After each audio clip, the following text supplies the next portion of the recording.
Hari ini kita belajar tentang bahaya jiwa yang sakit, bukan sakit jiwa. Karena kalau sakit jiwa kita semuanya tahu. Sakit jiwa itu terlihat, gila ya kan? Sakit jiwa. Tapi kalau jiwanya yang sakit sebenarnya itu gila, tapi nggak nampak, tidak terlihat. Karena beberapa hari ini Tuhan banyak membawa saya belajar tentang jiwa ya, tentang kejiwaan seseorang. Makanya kemarin hari saya bawa firman itu hari Kamis di persekutuan roti hidup ya. Di sini saya juga menyampaikan tentang bagaimana orang Kristen itu harus cerdas supaya tidak mudah dimanipulasi orang. Di situ saya menyampaikan ada banyak orang yang berkata begini, ternyata orang Kristen atau di gereja itu banyak orang yang jahat-jahat. Salah saudara. Ya memang ada orang jahat karena mereka semuanya baru masuk di gereja dan mereka di situ diproses, digodok untuk menjadi orang-orang baik. Tetapi kalau masih jahat terus-menerus, saudara harus tahu ada banyak orang Kristen KW. Ada banyak orang Kristen palsu. Hari Kamis kemarin saya sampaikan begini, bahwa banyak orang jahat memang sengaja masuk ke gereja, tujuannya adalah untuk memangsa orang Kristen. Karena orang Kristen itu adalah domba. Domba tidak punya tanduk. Jadi kalau orang Kristen itu hanya tulus dan tidak cerdik, mereka akan menjadi mangsa serigala-serigala yang sengaja masuk ke gereja menjadi serigala berbulu domba. Kenapa? Karena mereka tahu orang Kristen itu baik. Makanya banyak orang yang lihat, oh orang Kristen itu jahat-jahat. Enggak, karena banyak yang KW. Bahkan ada orang-orang yang masuk Kristen, masuk ke gereja, mereka pelayanan, ngomongnya sangat rohani, banyak kesaksian, nulis hal-hal rohani di Facebook, ternyata seorang rentenir yang mencekik banyak orang, sehingga dia kaya raya dari menyita harta banyak orang. Nah, sehingga orang Kristen itu harus cerdik, harus pinter, harus cerdas supaya tidak menjadi mangsa. Karena sekali lagi yang masuk gereja tidak semuanya domba, tidak semuanya kambing. Kambing itu pemberontak tapi masih mending. Tapi kalau serigala dia suka memangsa. Kambing itu pemberontak tetapi nggak bisa makan domba. Tapi kalau serigala makan domba. Nah, hari ini saya banyak bicara tentang kejiwaan supaya kita mengetahui betapa rapuhnya hati manusia. Bagian terlemah dari manusia adalah hatinya. Kalau Bapak Ibu lihat ada orang laki-laki berotot sekalipun, ya kan, berotot mungkin kayak Rembo ya, zaman dulu kan Rembo ya terkenal ya kan, orangnya bener-bener kuat. Tetapi kalau misalnya Rembo waktu itu punya anak, terus anaknya diculik, terus kemudian disuruh milih anak atau harta, di situ pasti dia hancur. Atau bukan tentang milih, tahu anaknya mau dibunuh, saat itu juga dia pasti bisa lemes karena hatinya yang kena. Karena bagian manusia yang paling rapuh, yang paling lemah adalah hatinya. Itu sebabnya kalau ada banyak penjahat-penjahat, kalau mau menyerang seseorang, biasanya kalau tidak bisa menyerang orang itu, maka yang diserang adalah keluarganya. Sama dengan Tuhan Yesus. Iblis itu nggak bisa menyerang Bapa, dia nggak bisa menyerang Yesus. Tetapi dia bisa menyerang hati Bapa dan hati Yesus lewat membunuh anak-anaknya, lewat membinasakan mereka, lewat perbuatan iblis bagaimana supaya manusia-manusia memberontak dan tidak diselamatkan. Dengan cara itulah iblis menyakiti hati Tuhan. Karena mereka tidak bisa melawan Tuhan, tidak bisa menyakiti Tuhan. Satu-satunya adalah membunuh dan membinasakan. Kalau membunuh itu membuat banyak manusia terbunuh, hatinya terbunuh. Tetapi kalau namanya membinasakan, artinya dia sampai mengalami kematian kekal, tidak beroleh keselamatan. Itu namanya membinasakan. Nah, sekarang kita belajar tentang kejiwaan tadi ya. Karena saya itu beberapa minggu ini ya, sekitar 2 minggu ya, Tuhan itu berikan saya beban, Tuhan itu memberikan saya untuk banyak mendengarkan atau banyak melihat berita-berita yang ada di dunia tentang kriminal. Karena Tuhan sedang mengajar tentang jiwa. Dan di situ kita mulai lihat ada banyak orang itu gila di luar. Orang itu sampai jahat.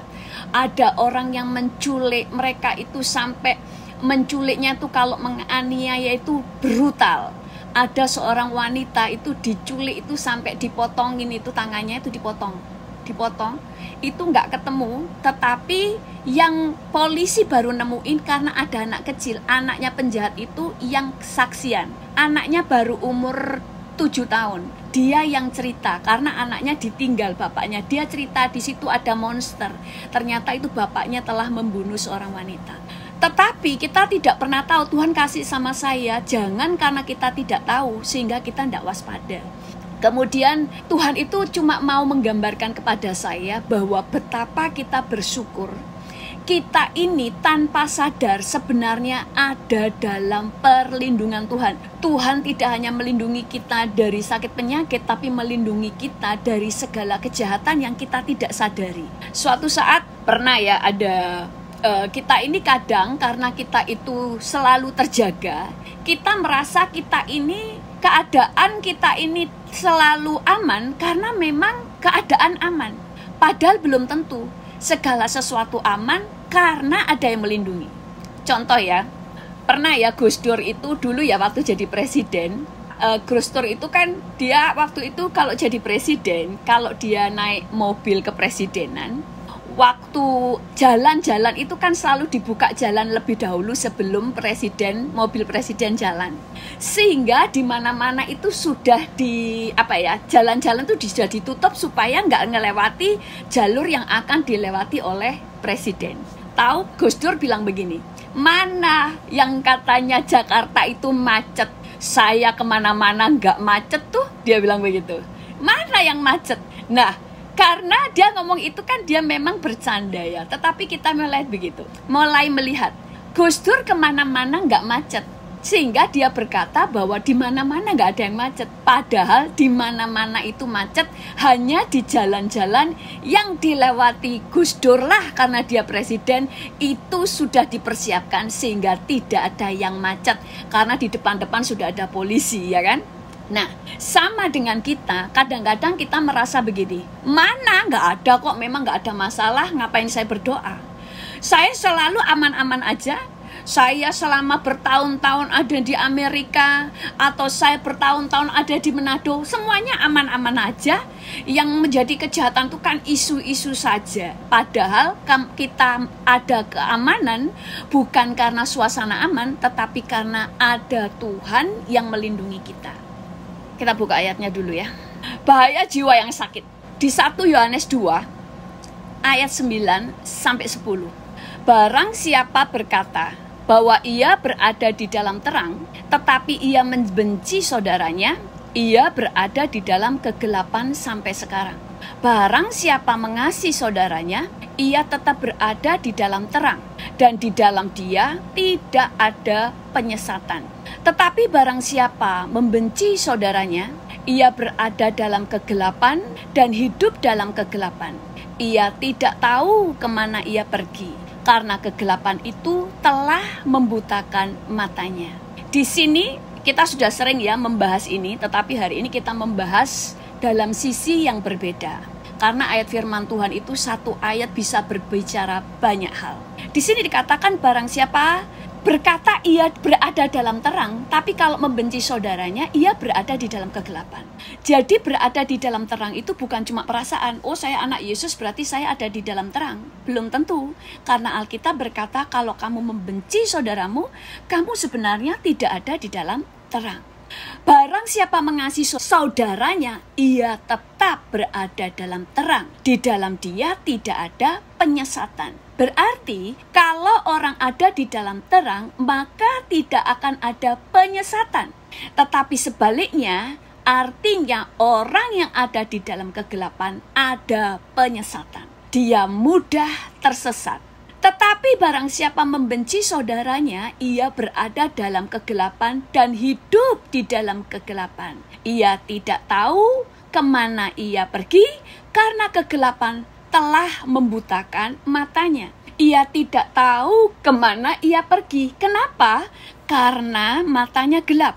Itu sebabnya dikatakan orang yang punya kebencian, dia pasti tersesat. Karena gelap, dan di firman Tuhan katakan, dia gak cuma tidak tahu kemana dia pergi, tetapi di dalam dirinya ada penyesatan. Nah, dua hal yang berbeda ya. Kalau di dalam gelap, maka saya tidak tahu kemana saya pergi, karena saya tidak tahu jalan, karena gelap. Tetapi di sisi lain, saya ini membawa sumber penyesatan. Orang yang penuh dengan kebencian, di dalam dirinya membawa roh penyesat. Karena dia sendiri juga tersesat. Tadi kan Alkitab berkata, di dalam dirinya, kalau orang di dalam terang, tidak ada penyesatan. Berarti orang yang di dalam gelap ada penyesatan. Nah, kenapa hari ini saya bicara tentang ini? Begitu pentingnya masalah hati. Saya pernah mengajarkan di sini. Saya banyak mengajar masalah hati. Kenapa? Karena hati yang paling penting dalam hidup kita. Firman Tuhan berkata bahwa manusia melihat apa yang ditampilkan di luar, tapi Tuhan melihat hati. Selalu bicara masalah hati. Tadi saya katakan bagian dalam diri manusia yang paling rapuh adalah hati. Nah, saya itu melihat berita, kapan hari itu saya dikirimi seseorang, teman saya, dia bilang, saya kan waktu itu mengajar tentang orang yang pahit, yang terus menerus mengalami pahit. Dia bisa tidak punya perasaan, dia bisa menjadi seorang psikopat. Terus anak ini menunjukkan kepada saya video anak kecil. Saya tunjukin ya, mungkin Bapak Ibu sudah pernah melihat anak ini, bentar ya. Anaknya cantik saudara, waktu diwawancara itu saya gemes banget. Anak ini cantik sekali gitu, saya suka sekali lihatnya. Anaknya cerdas lagi, waktu diajak ngomong itu, waktu ditanya FBI, itu dia kalau ngomong itu lancar banget. Ini anak umur 6 tahun, kelihatan nggak? Ini anaknya, ini umurnya 6 tahun. Anaknya, lihat, dia itu punya pandangan yang dingin, maksudnya dingin gitu. Anak ini umur 6 tahun, ini anaknya. Ini pertamanya, anak ini kayak orang itu tidak punya emosi.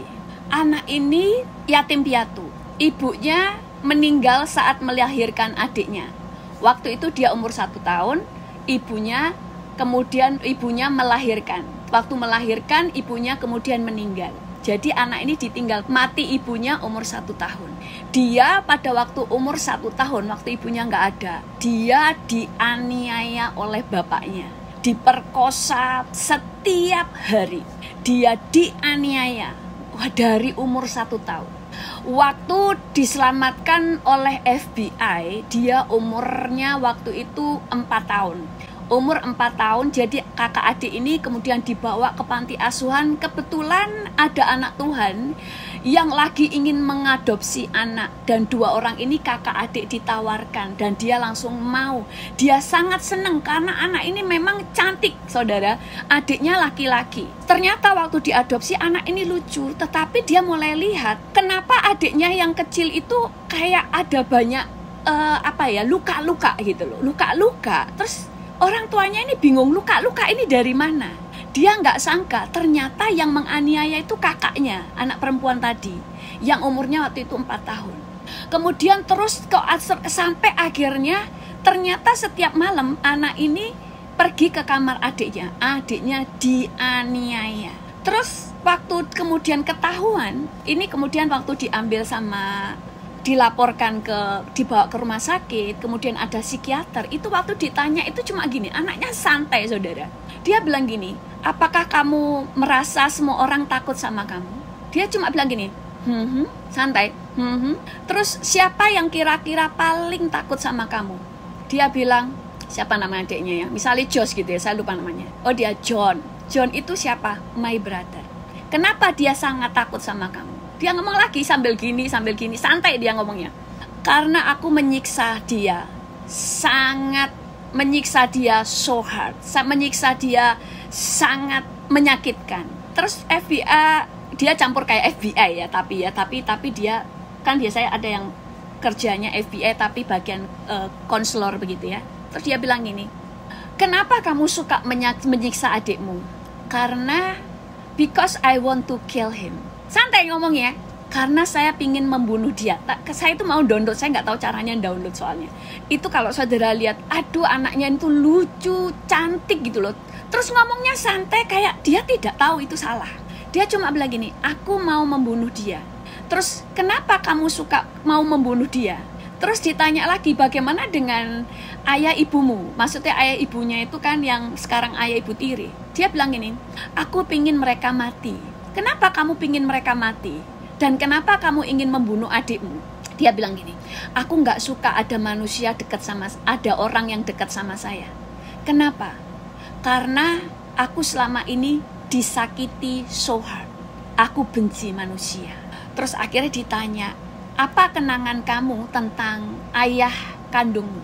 Terus dia ceritakan kalau ayahnya itu menyiksa dia, memperkosa dia, dan sebagainya. Saya tuh herannya tuh kalau orang bule itu kan kalau ditanya itu bisa jawab itu kayak orang dewasa ya. Itu dia jawab semuanya dengan tenang. Terus sampai kemudian ada binatang-binatang yang ada di rumah bapak ibu angkatnya ya. Itu ada burung, ada binatang. Itu semuanya dibunuh sama dia. Burung-burung itu dipelintir itu lehernya jadi mati semua. Jadi terus dia ditanya, kenapa ada banyak burung mati? Kamu apakan? Aku squeeze, jadi aku putar lehernya. Jadi dia itu gak ada rasa bersalah, tidak ada penyesalan, suka menyiksa. Dia bilang begini, sampai dia bilang gini, kalau kamu menyiksa adikmu, apa yang menghentikan kamu? Kalau saya dengar ada orang jalan, jadi maksudnya kalau ada papa mama angkatnya kelihatan ada jalan gitu, dia langsung diem. Tapi dia punya rencana membunuh adiknya dan membunuh kedua orang tuanya, baru umur 6 tahun. Nah, kenapa seperti ini? Kenapa dia menjadi seorang, sampai dijuluki dia seorang psikopat kecil? Dia seperti itu, tapi puji Tuhan yang mengangkat anak ini seorang anak Tuhan. Dia juga pelayan Tuhan, jadi dia seorang hamba Tuhan. Anak ini kemudian dibawa ke psikiater, diajak ngomong, dipulihkan, diajak doa, kemudian diajari siapa Yesus, siapa setan. Kemudian diajari apa itu kebaikan, apa itu kejahatan. Sampai akhirnya dia terus diajar. Sampai suatu saat dia itu ditanya begini, menurut kamu bagaimana dengan apa yang pernah kamu lakukan kepada adikmu, dengan orang-orang yang pernah kamu lukai? Dulunya kan dia bilang, aku senang, ya kan, dan sebagainya. Terus waktu diingat gitu, terus dia tiba-tiba bilang begini, aku nggak mau membicarakan itu. Dia tiba-tiba nangis. Di situ semua psikiater berkata, hatinya sudah mulai punya belas kasihan dan punya penyesalan. Berarti di sini sudah sembuh. Setelah itu dimulai dicek lagi, ya kan gitu, itu terapi ya, dicek lagi di kamarnya. Burung-burung itu dulunya burungnya mati semua kan, beli lagi burung-burung, dulu kan di luar, tapi sekarang sengaja ditaruh di kamarnya, sarang burungnya semua ada di sekamarnya, dan tidak ada yang mati. Kemudian dibelikan binatang-binatang yang lain, semuanya hidup. Dia punya belas kasihan. Sampai akhirnya waktu dia mulai beranjak dewasa, dia mulai melayani anak-anak kecil yang punya kepahitan seperti dirinya. Firman Tuhan katakan di dalam kebencian itu ada penyesatan. Dia di dalam kegelapan, dia tidak tahu kemana perginya. Dia harus pergi. Anak ini tidak tahu apa itu cinta. Dia tidak mendapatkan cinta dan dia tidak tahu bagaimana mencintai. Sehingga dia selalu keinginannya adalah membunuh. Ini adalah penyesatan yang ada di hatinya, yang dia itu bahkan tidak tahu kalau itu salah. Dia tidak tahu itu menyakitkan. Sampai ditanya begini, waktu kamu menganiaya adikmu ngomong apa? He said stop. Dia bilang stop, jangan lakukan itu. Terus apa yang kamu lakukan? Saya tidak mau stop. Santai, dia bilang gini, aku nggak mau stop. Aku terus menganiaya dia so hard. Santai dia. Jadi saya menganiaya dia terus menerus dan saya menganiaya dia sangat parah. Tetapi kemudian dipulihkan karena kemudian diajari mana itu jahat, mana itu yang baik. Dan banyak orang Kristen selalu berpikir kalau pemulihan hanya lewat ditengking roh jahatnya. Tidak, saudara. Roh jahat harus ditengking. Tetapi selanjutnya hatinya dipulihkan, diisi dengan kasih Yesus, dan pikirannya harus dibaharui. Oh ya, ini ada kejadian yang kedua. Anak yatim piatu juga, kakak adik juga. Dia ini pemberontak. Kenapa? Dia dilahirkan oleh seorang ibu pemabok dan pembunuh. Sampai orang itu melahirkannya itu di penjara. Ibunya itu orang yang troublemaker. Anaknya diasuh oleh seorang ayah ibu kaya raya. Karena nggak punya anak, punya ngadopsi anak. Ibu angkatnya sangat sayang. Tapi dia sangat heran. Dia selalu berusaha berikan dia kasih sayang sama dia. Tapi sampai remaja, anak ini tetap jadi penjahat. Dia itu tetap jahat, dia bikin onar, dia narkoba, dia terlibat pelacuran, sampai padahal dia itu sudah dibawa ke dokter dan sebagainya. Dan Tuhan sampaikan kepada saya, pemulihan harus juga membawa Yesus masuk di hatinya. Yang satu dibawa kepada Yesus. Dia dibawa penyembahan, diajar doa, dibawa ke gereja, diajar cara berpikir yang benar dan sebagainya. Dia dipulihkan. Tetapi yang satu dibawa ke psikiater, disayang oleh ibunya, tapi tidak menerima Yesus. Dia masih nyimpan kepahitan. Nah, betapa bahayanya hati yang dilukai. Itu sebabnya iblis paling suka untuk menguasai orang-orang yang pahit. Iblis tidak suka orang yang pahit itu dipulihkan. Karena kalau orang itu tidak dipulihkan, dia akan menjadi pembunuh manusia. Ayah dari anak tadi yang selalu memperkosa dia sejak umur 1 tahun, saya percaya dia juga produk dari kepahitan yang tidak dipulihkan. Jadi itu kalau tidak dipulihkan, anak yang perempuan ini tidak mengalami pemulihan, maka itu akan berlanjut. Dia akan melahirkan keturunan-keturunan pembunuh, penjahat. Makanya hati yang rusak itu berbahaya.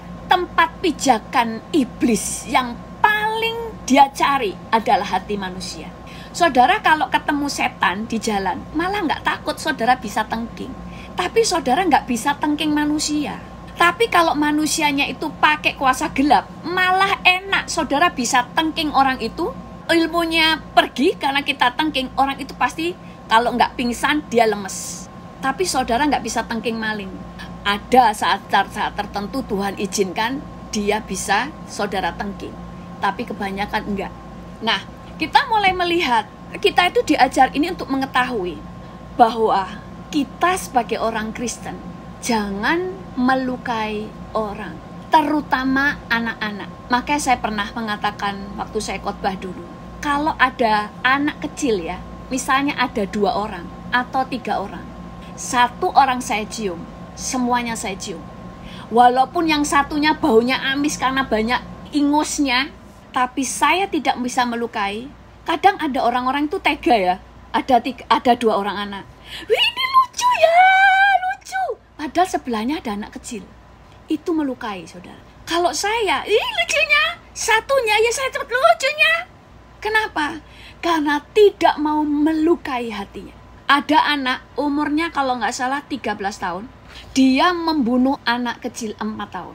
Membunuhnya sangat kejam, saudara.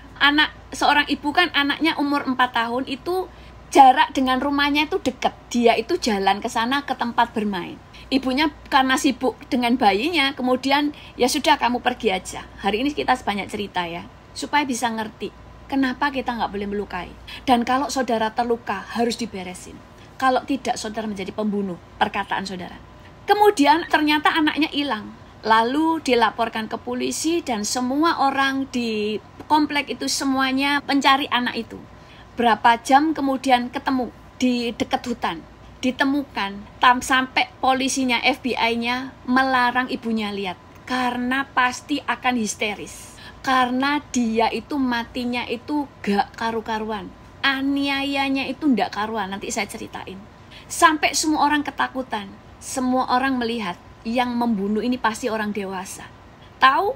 Anak kecil ini, dia waktu itu sepedaan lihat anak umur 4 tahun ini jalan. Terus diajak ke hutan. Dia bilang, saya gak mau. Karena ibunya selalu ngomong jangan pernah pergi dengan orang yang tidak kenal. Cuma anak ini bilang kan namanya sama-sama anak-anak kan seneng. Gak apa-apa cuma ke situ aja kan deket. Memang deket saudara, hutannya itu deket. Terus dia waktu ke sana tiba-tiba anak ini dicekik sama dia. Dicekik, ternyata dia pikir udah mati, sudah dicekik.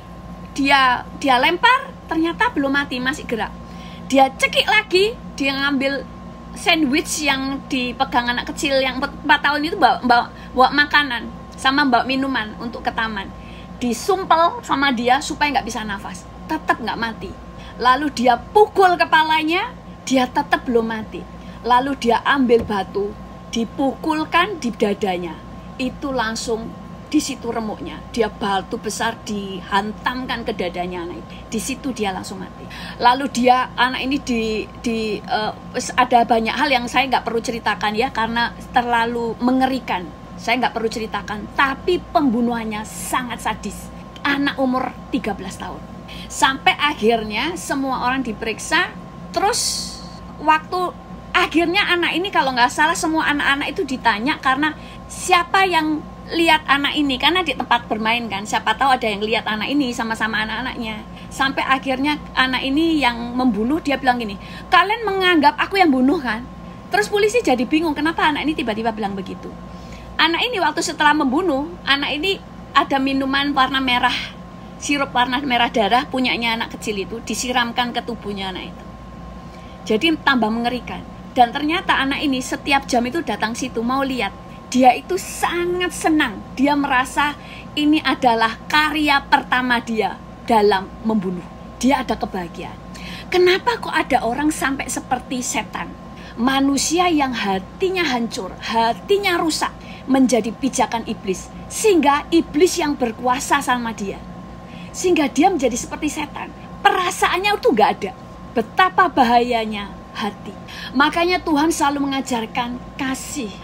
Lihat orang yang pahit seringkali nggak cuma tentang pengampunan. Waktu di gereja seringkali kalau ada lawatan Tuhan luar biasa, dia bisa tumbang, dia bisa nangis, dia tertawa karena ada yang dipulihkan di hatinya. Karena Tuhan menjamah sampai ke dalam. Nah anak ini kemudian, kenapa anak ini menjadi seorang yang sangat jahat? Ibunya kan bercerai. Ibunya selalu ngomong begini, tuh lihat bapakmu itu loh, bapakmu itu dia pakai umpatan ya, perkataan ini penuh umpatan. Dia bilang gini, bapakmu itu loh gak ngakuin kamu, bapakmu gak suka sama kamu. Nah ini loh, kadang orang punya anak gak tanggung jawab, suka nyakiti anaknya.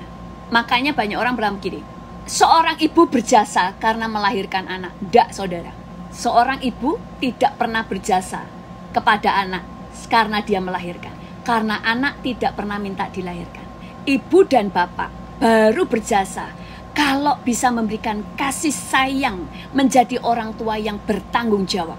Itulah anak bisa berterima kasih kepada orang tuanya. Seorang ibu yang hamil, dia hanya berjasa pada suaminya, bukan pada anaknya. Jasa seorang ibu adalah membesarkan anak dengan tanggung jawab. Dan anak ini dikatakan begitu. Kemudian ibunya itu juga kawin lagi. Waktu dia menikah lagi, ayah tirinya suka nyiksa dia. Dan ibunya sering ngomong begini, anakku ini banyak keanehan karena saya dulu mau gugurin dia. Jadi anak ini tertolak. Saya mau gugurin dia, bahkan ibunya sudah meminum obat supaya anaknya gugur tapi nggak gugur. Sehingga anak ini banyak keanehan, banyak kecacatan, sehingga menjadi bully. Dibully teman-temannya, saudara lihat ya. Dia sudah tertolak di kandungan. Dia ditolak bapaknya. Ibunya suka ngata-ngatain dia. Kemudian punya ayah tiri, ayah tirinya suka nyiksa dia. Sehingga dia itu penuh kebencian. Waktu dia berhasil membunuh anak 4 tahun, dia nggak sedih, dia nggak merasa bersalah. Dia justru puas, sangat senang. Karena ada dendam di hatinya. Anak kecil yang tidak tahu apa-apa bisa menjadi seorang psikopat karena hatinya yang sangat dilukai. Karena iblis itu seorang pencuri, pembunuh, pembinasa. Itu sebabnya Tuhan mengajar kita tentang kasih. Kita itu, pelayanan kita adalah pelayanan kasih. Sampai firman Tuhan katakan begini. Sebab itu jika engkau mempersembahkan persembahanmu di atas mezbah dan engkau teringat akan sesuatu yang ada di dalam hati saudaramu terhadap engkau, tinggalkanlah persembahanmu di depan mezbah itu dan pergilah berdamai dahulu dengan saudaramu. Lalu kembali untuk mempersembahkan persembahanmu itu. Matius 5 ayat 23 sampai 24. Yang mungkin yang sakit hati, yang tersandung tentang kamu, tinggalin persembahan. Karena bagi Tuhan gak penting. Tapi kamu harus datang kepada orang itu. Bukan minta maaf, tapi pemberesan. Minta maaf itu beda. Kalau minta maaf, saya punya salah, saya minta maaf. Tetapi kalau saya punya sesuatu kesalahan, merugikan orang, gak cukup minta maaf, tapi harus diberesin. Baru firman Tuhan katakan, baru kembalilah untuk memberikan persembahan. Nah, kita mulai melihat di situ ya, bagaimana tentang, sekali lagi, tentang hati. Dulu kan ada film Joker ya, mungkin kita lihat itu film.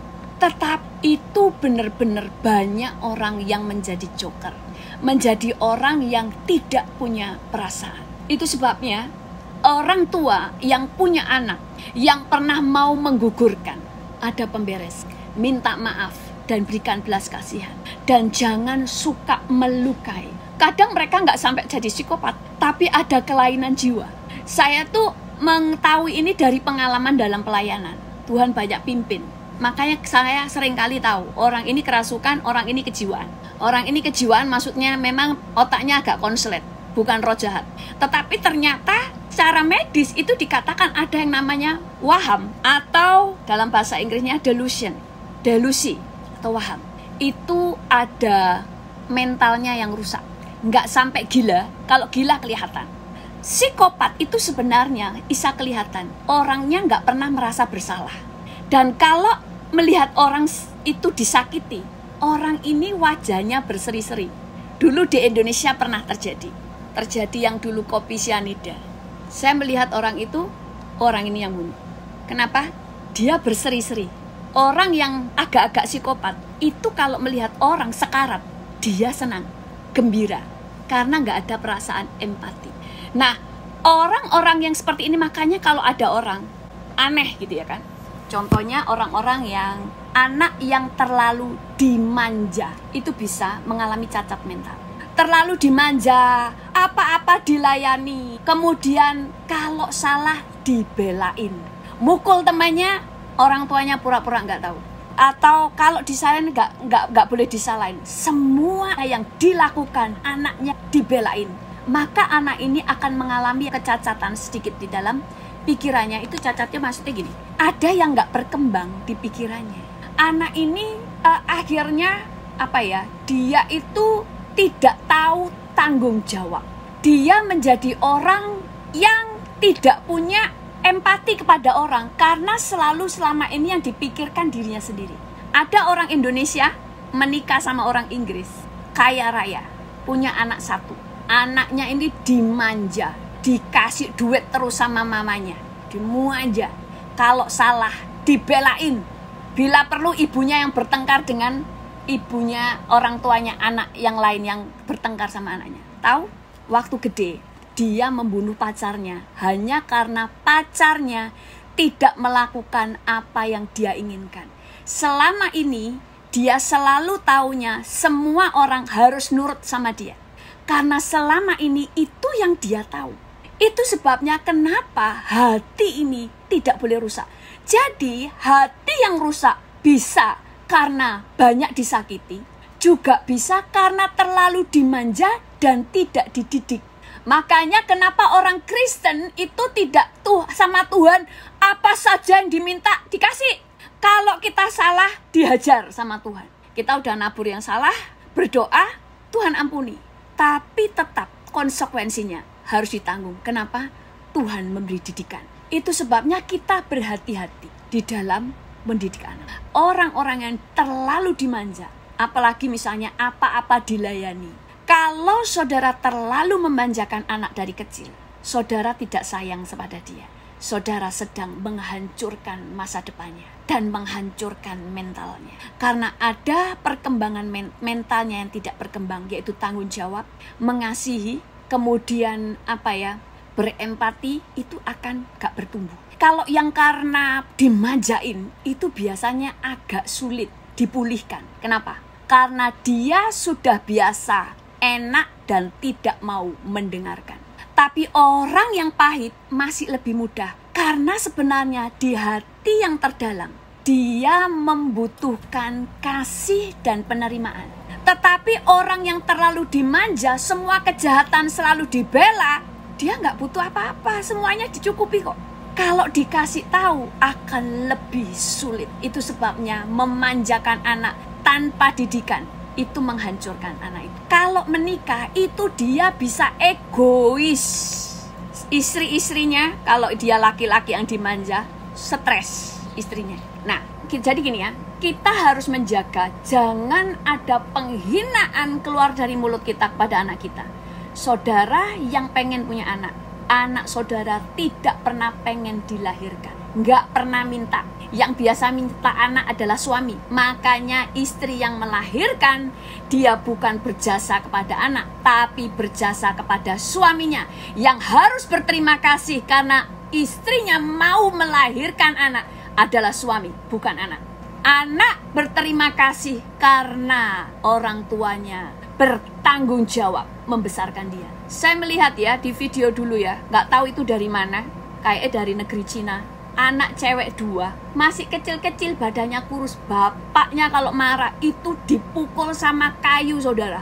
Itu kalau mukul itu kayak sepuas-puasnya. Isa kalau mukul anaknya sampai teriak-teriak, lari sana lari sini.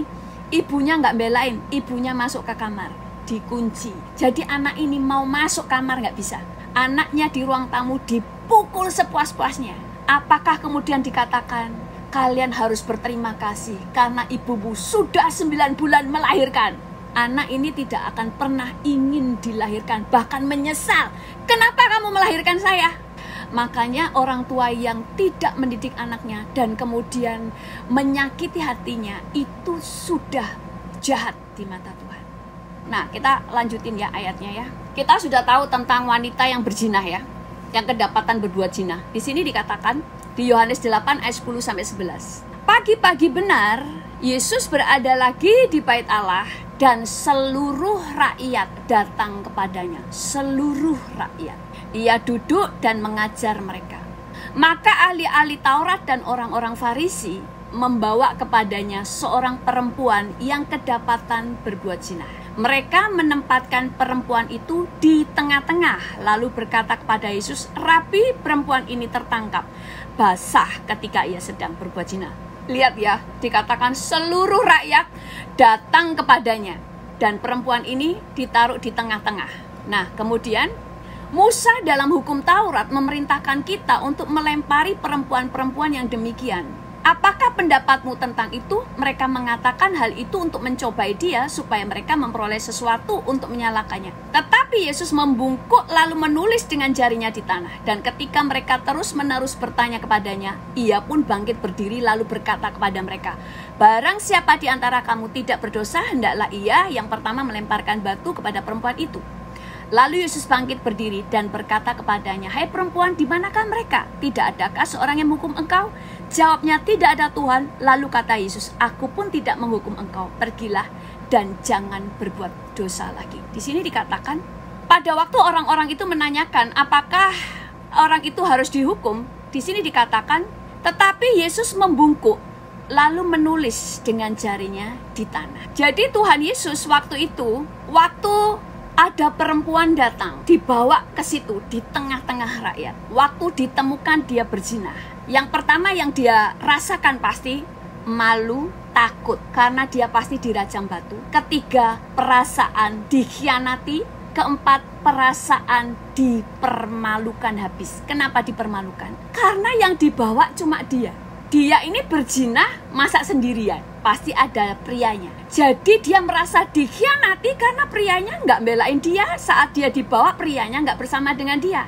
Dia pasti merasa dikhianati. Dan merasa sangat dipermalukan dan dilecehkan karena hanya dia yang dibawa di hadapan masyarakat. Bukan dengan prianya. Yang saat itu dia butuhkan adalah pertolongan. Waktu hari itu terjadi, pasti semua orang dia menjadi bahan pergunjingan. Semua orang pingin tahu tentang dia. Kalau zaman sekarang, semua pasti masukin wajahnya di Instagram, di YouTube, di Facebook, semua pada foto motret dia pakai HP.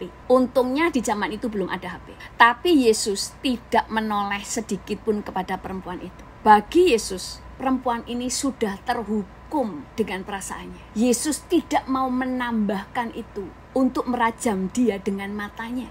Dengan tuduhan, Yesus justru melihat ke tanah. Dia menulis sesuatu. Waktu mereka ngomong, ini harus dilempar, ini. Yesus kemudian setelah menjawab, ya kalian aja yang tidak berdosa lemparin aja. Lalu Yesus melihat ke bawah lagi. Dia nggak gini, siapa dia? Oh, dari desa mana? Namanya siapa?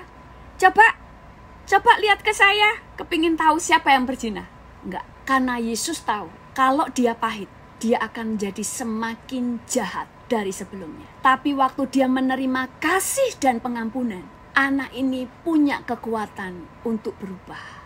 Yesus itu seperti itu. Makanya dalam pelayanan kita, anak kita itu harus seimbang antara kasih dan didikan. Waktu ada orang itu yang mulai aneh-aneh, dilayani pelepasan itu nggak cukup. Oh, setelah dilayani pelepasan ditengkingin selesai. Nggak, dia harus mau diajar. Ini ya, bagaimana supaya kita menjadi orang yang dipulihkan dalam masalah hati. Tahu ya, tadi pikiran adalah medan perang dan hati adalah pitu. Jadi setelah dilayani pelepasan, dua hal ini harus dipulihkan. Caranya untuk sembuh, yang pertama, sadar kalau kita ini sakit. Rendah hati untuk mau dikonseling, jujur dan terbuka. Lalu mau dituntun untuk ada pembaruan cara pikir. Harus dituntun. Nggak cuma, oh saya sudah dilepaskan kok, selesai. Enggak, kamu harus rajin ke gereja supaya tahu firman. Makanya di gereja nggak cukup cuma diajar tentang, oh Yesus itu mengasihi, memecah 5 roti 2 ikan menjadi 5.000. Ada gadis bodoh dan gadis bijaksana. Nggak cukup saudara. Tapi yang diajar adalah cara hidup. Mau dituntun, melepaskan pengampunan. Melepaskan pengampunan adalah awal dari segala pemulihan. Sadar sakit, mau dikonseling dan semuanya, tapi tanpa pengampunan tidak terjadi penyembuhan. Datang kepada Tuhan, maksudnya kamu datang pada Tuhan hadir dalam hatinya. Jangan mengasihani diri sendiri, kemudian jangan minta cuma didoakan, lalu malas berjuang. Banyak orang itu selalu cuma mintanya didoakan. Kenapa? Karena malas berjuang dan malas mikir. Berjuang untuk berubah. Ini nomor 9 ya, ini nomor 8. Karena banyak orang Kristen itu kalau punya masalah cuma minta didoakan. Oh saya pemarah, tolong didoakan. Orang gini biasanya malas berubah. Dia maunya itu diubah gitu ya. Loh, kenapa Tuhan gak langsung ubah hatinya? Karena Tuhan adil saudara. Ini perjuangan. Habis itu saudara harus mau diajar bagaimana penguasaan diri dan sebagainya. Karena kalau enggak, ya saudara hanya dilepaskan, kemudian iblis bisa kembali dan akhirnya kita menjadi lebih jahat dari sebelumnya. Terakhir ya, makanya sebenarnya ada penyakit-penyakit kejiwaan yang tidak terlihat. Bukan penyakit ya, sakit kejiwaan yang tidak kelihatan. Contoh, ada orang itu ternyata di kedokteran ada. Karena saya itu waktu itu banyak pelayanan konseling, jadi tahu gitu, orang ini kejiwaan. Ada orang itu geeran, segala sesuatu yang kelebihan itu ada sakit jiwanya. Dia kalau jalan, dia selalu mikir semua orang naksir dia. GR tingkat tinggi, GR bagus, tapi kalau sudah kelebihan itu ternyata itu ada yang sakit di jiwanya. Itu yang namanya delusi. Ada orang yang selalu mikir, ternyata selalu mikir orang-orang bisa membaca pikirannya. Karena ini halusinasi. Makanya ada orang juga ngaku, misalnya ngomong dia itu lebih pinter dari Einstein dan sebagainya. Padahal ketemu sama Einstein aja nggak pernah ketemu, nggak pernah dibandingkan IQ-nya, tapi dia ngomong bahwa aku lebih pinter dari Einstein. COVID ini hanya saya satu-satunya yang bisa menyelesaikan. Saudara harus tahu, itu sudah kejiwaan. Banyak orang yang tidak tahu kalau itu kejiwaan. Karena kejiwaan kalau waham atau delusi, itu orang itu nggak kelihatan gila. Tapi yang dia ngomong adalah hasil dari halusinasinya. Loh, dia nggak berdusta, saudara. Dia nggak berdusta, kenapa? Karena yang dipikirannya memang itu. Dia ngomong gini, saya lebih pintar dari Einstein. Dia sedang tidak bohong, karena di pikirannya dia memang lebih hebat dari Einstein. Padahal yang di pikirannya itu hanya halusinasi. Makanya orang yang begini bahaya. Misalnya kalau dia itu seorang dokter, dia ngomong dari halusinasinya, terus orang percaya, akan mencelakakan banyak orang. Makanya kita harus mengerti, orang Kristen itu harus tahu kepekaan itu juga begini. Makanya nggak gampang kena hoax. Dan saudara bisa memulihkan banyak orang. Saudara tahu apa yang dikerjakan. Nah, banyak orang itu gini, ada orang yang suka menyendiri, tertutup sekali. Biasanya orang cuma melihat, itu pendiam. Itu orang bahaya. Seorang tuanya harus tahu, ini anak ini dalam bahaya. Harus dibawa untuk konseling. Bawa ke psikiater atau ke konselor gereja. Karena banyak orang yang diam, tertutup. Ada seorang pendiam, sangat tertutup. Sampai kamarnya aja ditutup semuanya dengan gorden gelap. Ditambah dengan plastik hitam. Supaya nggak ada yang lihat. Ayahnya telah menikah dengan istri baru. Ayahnya cuek-cuek aja, dipikir karena pendiam. Nah, orang gini ini sudah ada gilanya, saudara. Tapi nggak kelihatan, dia juga bekerja. Kalau gila yang di jalanan malah enak kelihatan gilanya. Ini ada yang konslet. Terus kemudian dia terobsesi, dia jatuh cinta dengan seorang artis American Idol. Dia tidak menang juara 1, tapi dia sempat ngetop tahun 2004 kalau nggak salah, atau 2005. Dia itu ngetop, anak remaja, cantik. Anak ini karena terobsesi sampai sewa detektif swasta untuk tahu rumahnya di mana, alamatnya di mana, dia bayar. Dia datangi perempuan ini, langsung perempuan ini gak suka karena penggemar kok datang berkali-kali. Lalu teman-temannya, nah ini, dia tadinya gak apa-apa, tapi teman-teman semua di tempat pekerjaannya ngomong gini, tuh kamu pacar, karena anak itu ternyata kemudian punya pacar yang artis ini. Tuh kamu dia nggak jadi pacar kamu, kamu ditolak ini, ya ini dibully. Yang tadinya dia orang pahit, dibully, tambah marah. Lalu dia datang ke rumah perempuan ini pura-pura membawa hadiah. Saya lupa bawa hadiah ini kepadamu. Waktu perempuan ini menerima, baru mau diterima, anak ini ternyata ngambil pistol dari kado yang diberikan, ditembak. Setelah nembak, dia ngomong, ternyata dia nulis di emailnya, di Facebooknya, bahwa dia, kalau perempuan ini tidak jadi miliknya, dia harus menjadi miliknya waktu mati. Terus kemudian anak ini bunuh diri. Jadi kita mulai mengerti, jangan cuma sibuk, makanya saya kalau khotbah, jangan cuma sibuk mikirin masuk surga, tapi bawa surga ke bumi. Perhatikan sekeliling kita. Bawa surga untuk anakmu, bawa surga untuk suami dan istrimu, bawa surga di lingkunganmu. Apa sih surga? Kasih, pengharapan, pertolongan kepada banyak orang. Amin. Nah, itu yang kita mulai belajar, bahwa hati banyak orang rapuh, dan jangan kita menjadi salah satu orang yang dipakai iblis untuk melukai hati orang. Dan kita harus menjaga anak kita. Kalau dia sampai tidak mau sekolah, saudara jangan cuek. Harus tanya kenapa, mungkin dibully.